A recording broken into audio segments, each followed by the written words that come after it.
So the news is Shane Beamer is leaving Georgia to become the assistant head coach for offense at Oklahoma. He's going to be tasked with helping our offensive genius, Lincoln Riley, come up with the weekly game plan for how to attack the 2018 football season. And I'm going to tell you more about Shane Beamer after the bumper. Just snap the damn ball, RJ.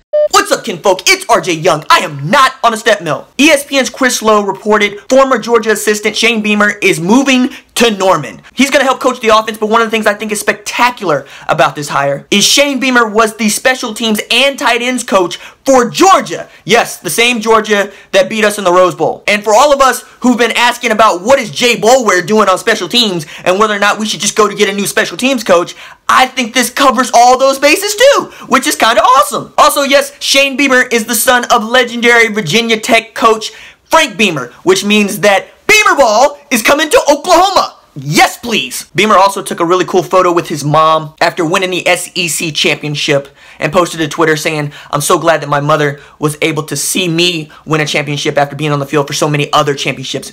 Meaning, you know, with Frank Beamer. Shane Beamer was also associate head coach at Virginia Tech, as well as the running backs coach for 5 seasons under his dad, before Kirby Smart hired him onto the staff at Georgia in 2016. His Twitter account is @CoachSBeamer. Give it a follow. I teased him earlier on Twitter today because his Twitter background still says assistant at University of Georgia and it's got all this Georgia crap on it. I'm sure he'll get that fixed post-haste, but still, it was cool to do it. Just nudging you, Shane. He also got into trouble because he was identified as one of the folks in the Wake Forest Gate deal, because apparently Shane Beamer was the guy who received the game plan information about Wake Forest before a 2014 game between Vatech and the Demon Deacons. When he was hired on at Georgia, Georgia announced that $25 grand would be withheld from his salary as penance. For his part, Beamer released this statement. I'll read it aloud. "I did not share this information with anyone, including our student athletes, anyone on the coaching staff, or my father, nor did we use the information in the game.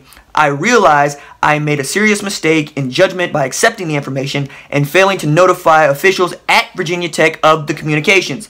I sincerely apologize to Virginia Tech, Wake Forest, the ACC, and the University of Georgia for my mistake. I am truly sorry. I am particularly remorseful to the extent my actions may have brought embarrassment to my family, especially my dad. Again, I apologize for my actions and have learned from my mistakes." I'm bringing this to you because I'm sure that everybody who sees this hire and doesn't like Oklahoma is also going to bring it to you. For which I give you this comeback. So what? Look, man, I'll bet this kind of thing happens in college football all the time. It's just Beamer got caught. And that's the first rule of cheating. Don't get caught.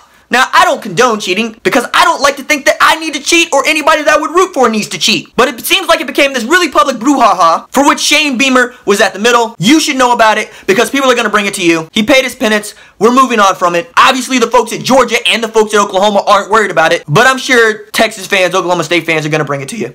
So just be aware. Beamer's 40 years old. He turns 41 in March. At Vatech, he played, check this out, wide receiver and long snapper. So special teams is who this man is. So yeah, I'm sure Lincoln needs some help over there on the offense, but it seems like this man is built to coach special teams. He was a GA at Georgia Tech in 2000. He coached the corners at Mississippi State from 2004 to 2006. He coached defense and special teams at South Carolina from 2007 to 2010 before he went back home to Georgia Tech to coach the offensive side of the ball for the first time, which again is kind of odd that Lincoln Riley would bring him on as ostensibly an offensive assistant. So the man must really know how offenses work for him to get that sort of title. But again, special teams are the flashing red lights here. And it's not just Frank Beamer and Kirby Smart who are the name brands that Shane Beamer has learned from. He also had the unfortunate luck of, you know, coaching under George O'Leary, which I'm sure he'll ride for him because O'Leary was the guy that made him a GA. But he also coached under Phillip Fulmer, who's the AD at Tennessee now. At Mississippi State, he worked under Sly Croom. And at South Carolina, he worked under Spurrier. So you see that Spurrier, Bob Stoops, Oklahoma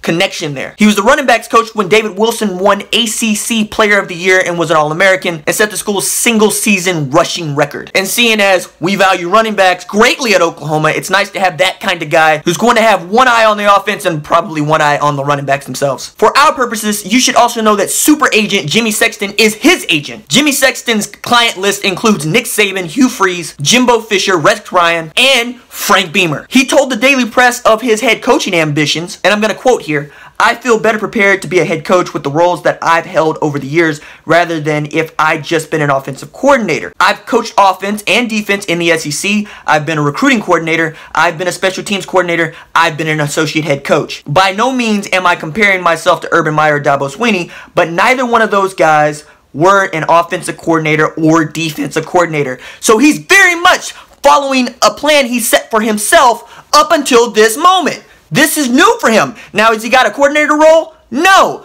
But they basically said everything but he's going to be a coordinator. They made him a head coaching assistant to the offense, which to me sounds like coordinator. It's interesting also to see what he thinks of other head coaches he's worked for. I'm going to quote again from that same Daily Press article. I'm going to link in the comments below. Quote, "You're around some coaches that are completely uptight on game days and stressed out," Beamer said.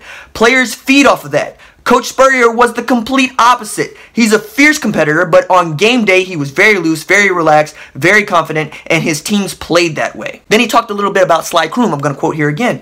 "He's had as much of an influence on me as a coach and a person as anybody other than probably my own dad. Just the type of person Coach Croom is," Beamer said. "He walked into a tough situation at Mississippi State on probation. You hear a lot of guys talk about, we're doing it for the kids. We're not going to sacrifice developing people to win football games. He really meant it. He did it the right way. He had a steadiness about him that reminded me of my dad. That steadiness day in and day out. Whether we beat Ohio State in Columbus or whether we lost to Wake Forest 6-3. When we came into the office on Sunday morning, my dad was the same guy. Was he demanding? Did he hold guys accountable? Yes. But it wasn't an emotional roller coaster with him." That's the end of the quote. And I'm telling you, we're getting to learn how Shane Beamer thinks, how he thinks about college football coaching, how he thinks about himself, what lessons he's taken from the head coaches he's worked for. And I'm excited to have a guy who's been paying attention that long, who's learned enough to be able to help our young head coach continue to develop and do great things. So this is a fantastic hire by Lincoln. This is the first name that he's going to get outside of guys that he's always been associated with at Texas Tech. I like this hire quite a bit. I hope you like this hire quite a bit, but if you don't, tell me about it in the comments below. Alright, that's it for me. If you like the videos, don't forget to like and subscribe. I'll see you tomorrow. Deuces.